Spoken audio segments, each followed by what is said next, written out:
Hello everyone. Welcome to Rose Does Business Basics for this Wednesday night. I hope you're all well and the weather is treating you kindly. Tassie's quite good at the moment and we're expecting 27 degrees tomorrow. So that's a bit exciting for us down here. Anyway, let me just say that each week I'll be bringing to you some hints and tips on running a business. I'll also be giving you some guidelines on how to make PowerPoint presentations, how to improve your public speaking skills, just things like that, things that I think will be relevant to running a business, or if you're a speaker or coach or workshop presenter, facilitator, these tips might help you. Anyway, so tonight's topic is, what is tonight's topic? There we go. I'm not very clever tonight, am I? How more effective PowerPoint presentations and animations. I've been covering PowerPoint presentations for a few weeks now, and so I'm hoping that you have been getting some value out of the presentations, live streams I should say, and so I think I've got one more, and next week we're talking about tips for improving your public speaking skills. So those that are speakers, I hope that you get some value out of this, and if you're not, if you're a bit shy about public speaking, then I'm hoping that you'll get value as well. So let's get started on these slides, shall we?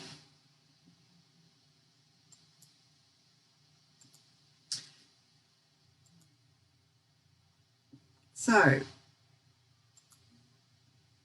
the first step is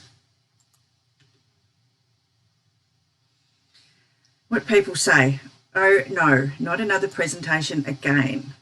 Goodness, they get not very happy. They get bored and they fall asleep and they just lose interest. So how much does it suck to when your audience is falling asleep or getting bored or whatever the case may be? Or you just you haven't done your slides right.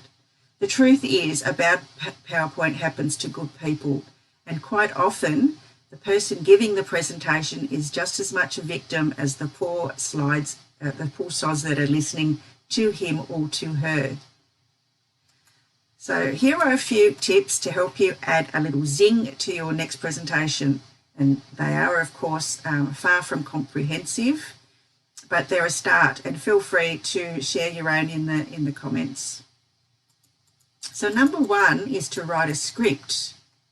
So as with all good planning, it goes a long way. So most presentations are written in PowerPoint or some other presentation package without any sort of rhyme or reason. So people just start making them and they have no idea what they're doing. So that's really backwards. Since the point of your slides is to illustrate and expand what you are going to say to your audience, you should know what you intend to say and then figure out how to visualize it. Unless you are an expert at improvising, which I'm not, and I hope, and I'm sure that a lot of people that are doing presenting aren't, make sure that you write out at least an outline of your presentation before trying to put together your slides. And make sure your script follows good storytelling. Give it a beginning, give it a middle, give it an end, and have a clear arc that builds towards the sort of climax that make your audience appreciate each slide and be anxious to find out what's next. And when possible, always leave them wanting more. And the next point is one at a time. At any given moment, what should be on the screen is like the thing that you're talking about. So our audience will always instantly read every slide as soon as it's displayed. if you have the next 4 points you plan to make up there first, they're going to be 3 steps ahead of you and waiting for you to catch up, rather than listening with interest to the points that you're making on the current slide. Plan your presentations so just one new point is displayed at any given moment. And I am working to try and find out how I can make my animate my slides, because I love animations, and at the moment I can't figure that out. So I'm not using that particular point very well, but I am working on it. Bullet points can be revealed only one at a time as you reach them. Charts can be put on the next slide to be referenced when you get to the data the chart displays. Your job as presenter is to control the flow of information so that you and your audience stay in sync.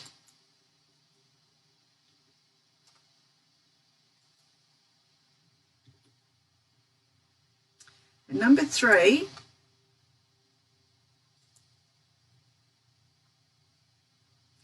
is you shouldn't have any paragraphs.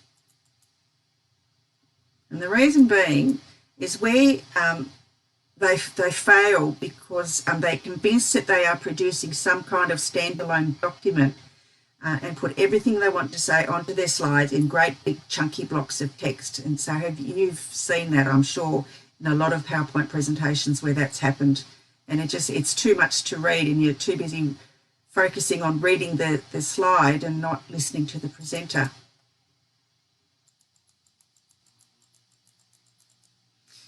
So naturally you've killed the room full of audience, and the cause of death was terminal boredom. Your slides are illustrations of your presentations, not the presentation itself. They should underline and reinforce what you're saying as you give your presentation, and save the paragraphs of text for your script. PowerPoint and other presentation software have functions to display notes onto the presenter's screen that do not, get sent to the projector. Or you can use note cards, a separate note processor document, or your memory. Just don't put it on the screen. And for goodness sakes, if you are, for some reason, put it on the screen, don't stand with your back to the audience and read it from the screen. That is terrible. Pay attention to your design. That's really important, and this is where I take great care. PowerPoint and other presentation packages offer all sorts of ways to add visual flash to your slides. There's fades, there's swipes, there's flashing text, and other annoyances that are all too easy to insert in a few mouse clicks. Avoid the temptation to dress up your pages with cheesy effects and focus instead on simply designing basics. And use a sans serif font for body text, and fonts like Arial or Calibra or Open Sans. And use decorative fonts only for slide headers, and then only if they're easy to read. And you shouldn't have them in capitals. Like, you should have them in capitalize each word, not the whole lot of header text. Decorative fonts in like calligraphy with flowers are hard to, and fonts with flowers and so forth are hard to read. Even though they look pretty, they shouldn't be used. And they should only be reserved for very large headlines at the top of the page. Better yet, stick to a classy like Georgia or Baskerville. That's what they're suggesting here. I don't like them so much. I use Open Sans for all mine. I think it's clean, I think it's fresh, and it's easy to read. Always put dark text on a light background. Again, this is easiest to read. If you must use a dark background, for instance, if your company uses a standard template with a dark background, make sure your text is quite light. So use white, cream, light grey, or some sort of pastel colour. And maybe bump the font size up a notch or two. So if you're using an 18 normally, we'll put up to a 21 or a 24. And always align your text to the left or to the right. Centered text is harder to read and looks amateurish. So line up all your text to the right hand or left hand baseline. It will look better and it will be easier to follow. And avoid clutter. A headline, a few bullet points, maybe an image, anything more than that, and you will risk losing your audience as they try to sort everything out, because it can become quite messy.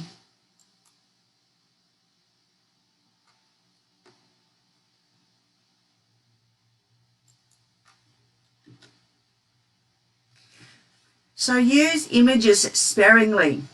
There are two schools of thought on this about images in presentation. Some say they add visual interest and keep audiences engaged, and others say images are an unnecessary distraction. I mean, I quite like images. I think they add value to the presentation, and both arguments have merit.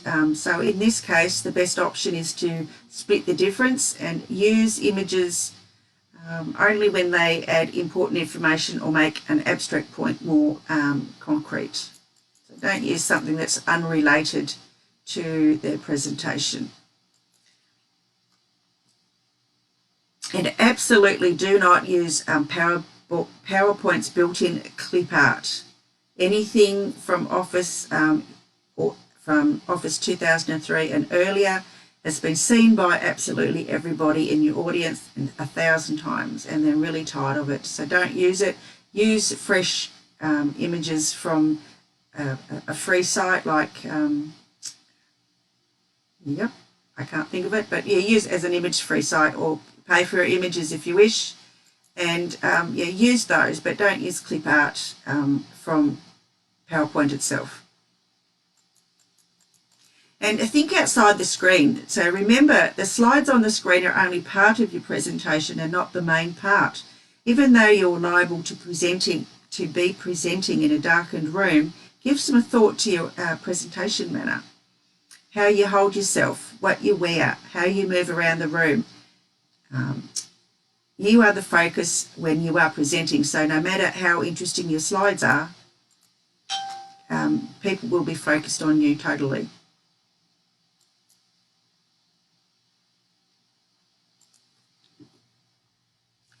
So have a hook. You need to have a hook in your presentation. Otherwise, people, they'll be going there for nothing.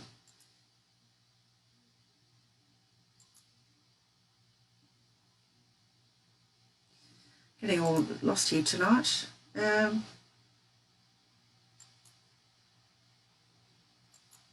Yeah, so you need to have a hook that's, to drag your listeners, your viewers, your audience into either what you're trying to sell them or into the conversation, and always ask questions. That's really important, that you ask questions throughout the presentation so that people can interact with you. Audience participation is always a good way to get more interest in what you're presenting.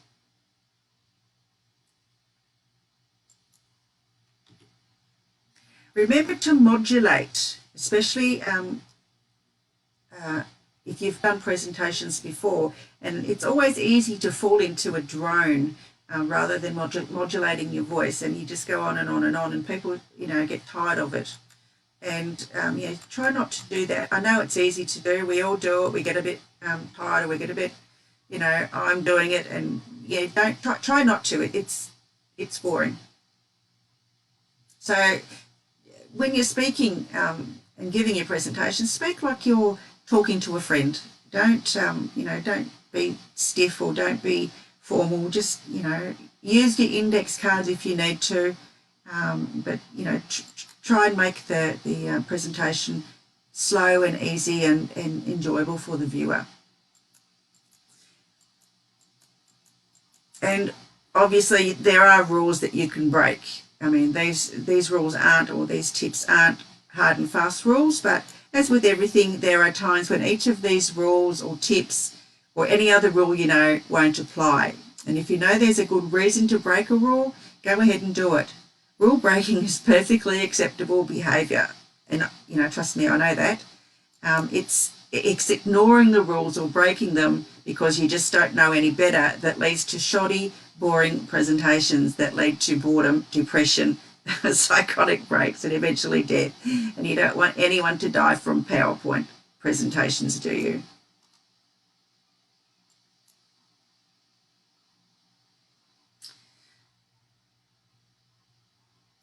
So I hope that was helpful.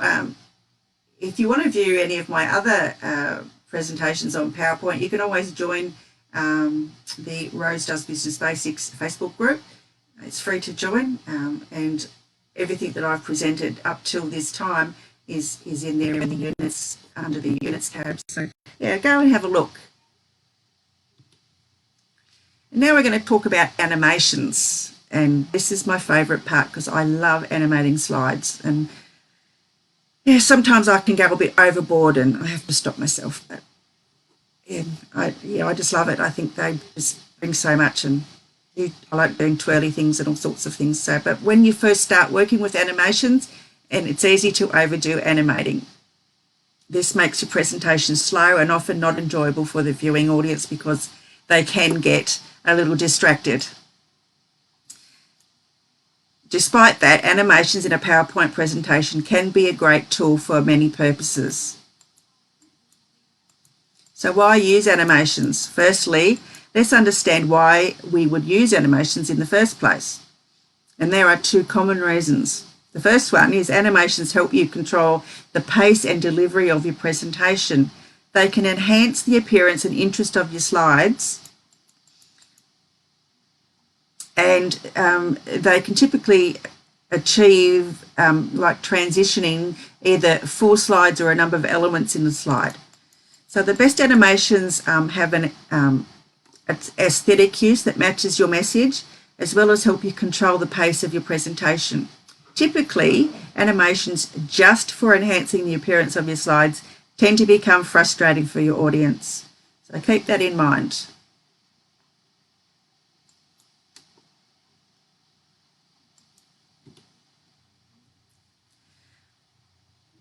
So transitions. So there are different types of animations and transitions in PowerPoint. So transitions, there is a difference between a transition and an animation. A transition is a type of animation between slides that you can view the transition pane to view all the possible types of transition effects you can use. And these are ideal when you want to have a noticeable transition between 2 slides, as you'll find in I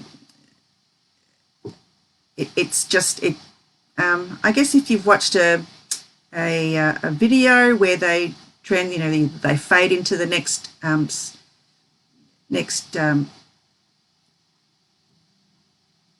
screen, or they do slides or whatever, yeah, this is the same sort of principle.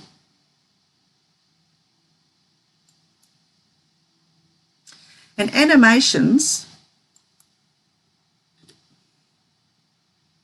are on the slide. So you can view your options in the animations pane, and these are often used as action events while you're presenting your slide. For example, an animation can be used to highlight a particular element of your slide. Your animation is controlled by using the animations pane. And if you'd like to learn a little more,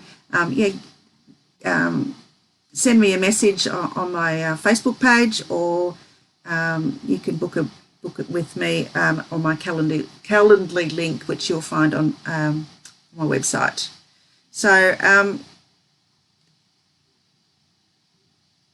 so that's the difference. So a transition is from slide to slide, and an animation is actually, if you have a jumping letters, or an underline that comes in afterwards, or whatever that is.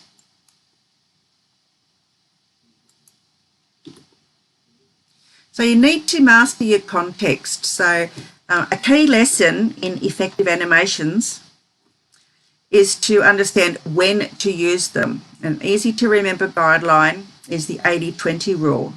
What 20% of your content is your presentation and is the most important? That's the content that might be worthwhile if you wanted to add animations. So 80% should be your content, 20% should be animations.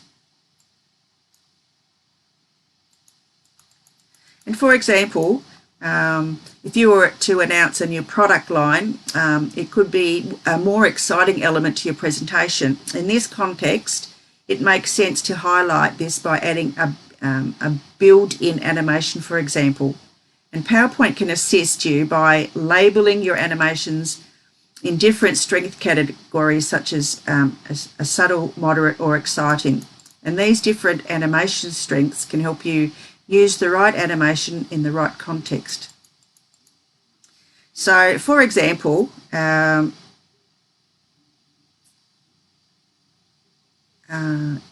you might notice in something like maybe in your quarterly report and you want to highlight something in your graph, you can make the graph flash if you wanted to, or you could make the, I don't know, make it into a different colour, whatever you want to do, and that's quite easy to do with your animations. So you need to define what is most important with your content, and what's most important in your presentation as a whole. So when you choose an animation, make sure its strength correlates to the excitement of the content that you are presenting. So you don't, as I said, don't use something that's unrelated to what you're talking about. And don't use animations to just make the slide look pretty. You need to actually make it so that it matches what you're doing.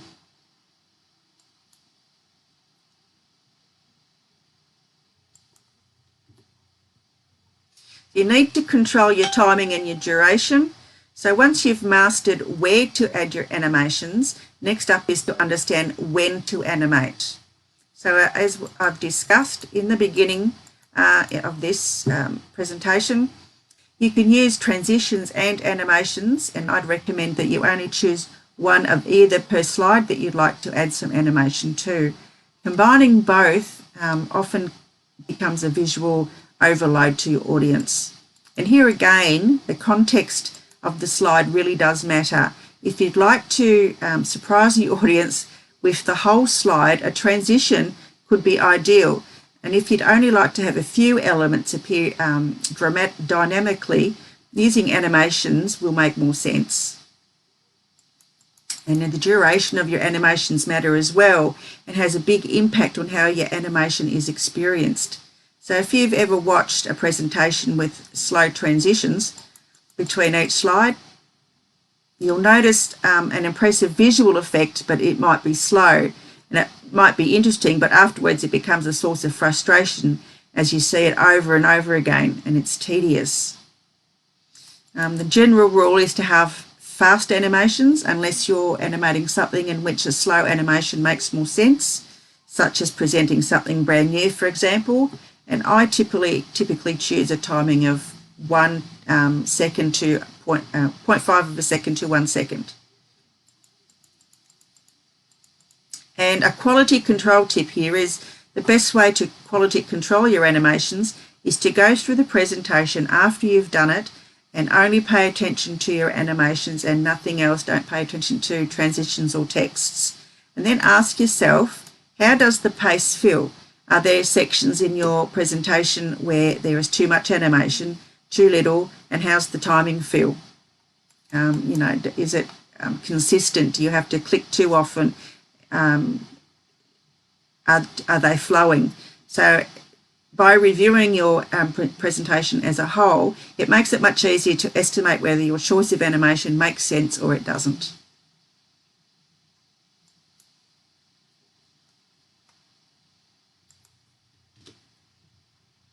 So basic work. Even when working to make your animation subtle and effective, it can still be easy to overdo it. And the reasoning for this is that PowerPoint offers many different types of animations, which can be a bit overwhelming for the beginner. So here's a simple rule that will help make your presentation feel less heavy. The rule to follow is use the same animations throughout your presentations. There is no point in adding many different transitional animations for the sake of variety. In fact, the variety will often distract from what you're actually trying to communicate. And here are some, I'll just go through some types of animations which I use, which is an appear, which is to simply make an object appear on your presentation. A fade, probably my most used animation, that feels a little slicker than when it just then appear. And a zoom is a good way to quickly add emphasis to an element in your slide.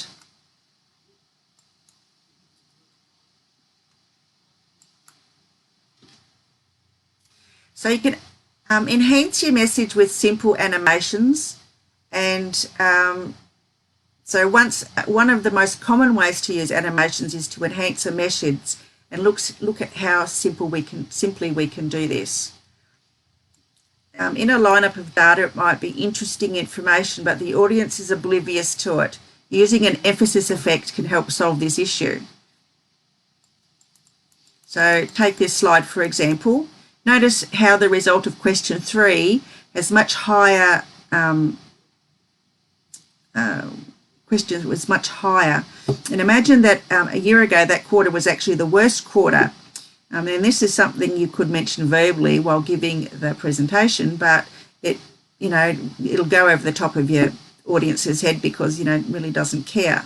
I mean, they don't really care. So a better way of doing this is adding a bit of emphasis to it. So you could make that a bit flashy. You could make it a bit, slide in or bold it out or make it jump off the screen. You could do that so that it would add more emphasis to that particular portion of the text. So you can use transitions between your sections, and a PowerPoint presentation is much like a story. So it typically has a beginning, a middle and an ending. So to mark those points during your presentations, you could use an animation in the form of a transition.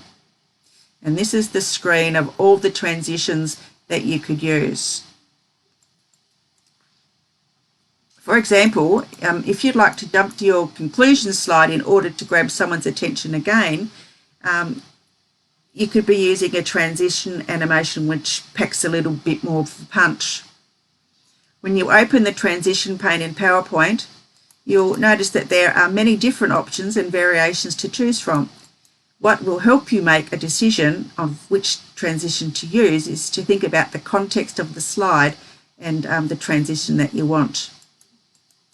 So you could make the screen fracture, you could make it dynamic, you could make it all sorts of things.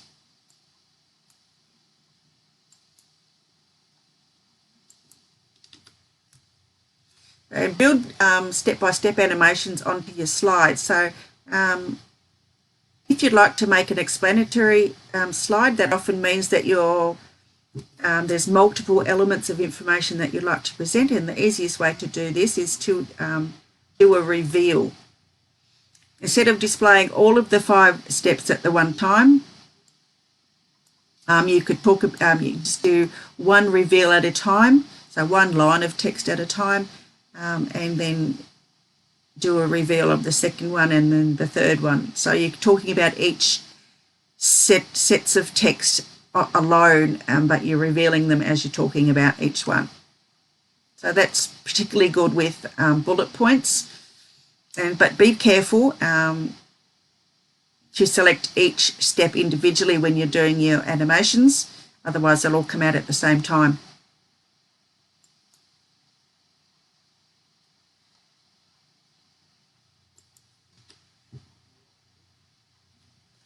And you can use animations to present your data dynamically.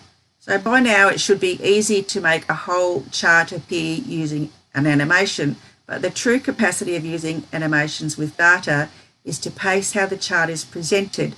We can do this by choosing the build order of our animations.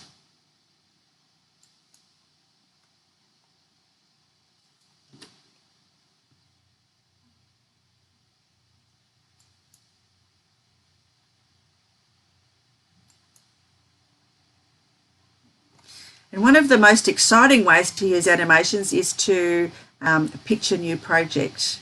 For example, to grab your audience's attention, animation offers the opportunity to present a product in an aesthetically pleasing way. And the tip here is what you have to be careful of is that emphasizing animation can quickly become overdone. For example, a spiral in or curve up will remind your audience of poorly made television advertisements.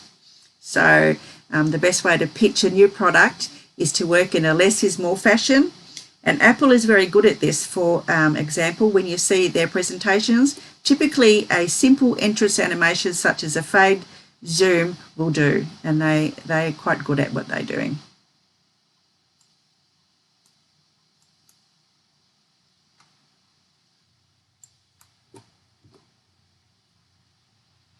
So use a transition to declutter and simplify. So if you have to use a particular busy slide like this one, it often helps to use some exit animations to literally clean up your slide and grab the attention of the audience once again if a simple slide follows. So you can remove individual elements on the slide by using exit animations. Another method is to use a strong transition between slides. So you can actually morph the slide, or you can use curtains, or you can use honeycomb like this one. Now we're running almost out of time. So grab attention with formatting text animations. You can use the formatting text animations to emphasize text in your presentation. And there's a variety of options to do that. So you can change your font colors, the brush colors. You can make the underline quite good. Yeah, there's all different ways that you can animate your slides to make them more appealing to your audience. So I do hope that you enjoyed that. And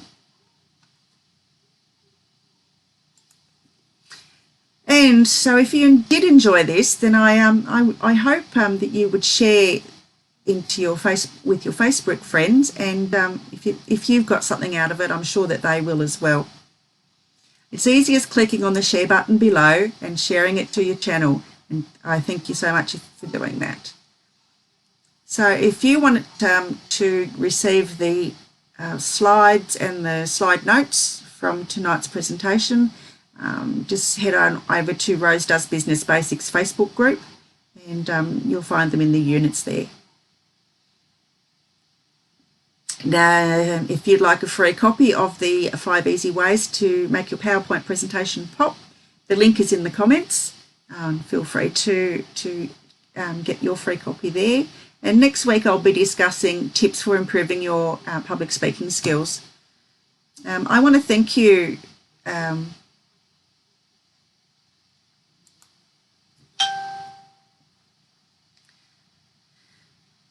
I'll get the hang of changing these screens eventually.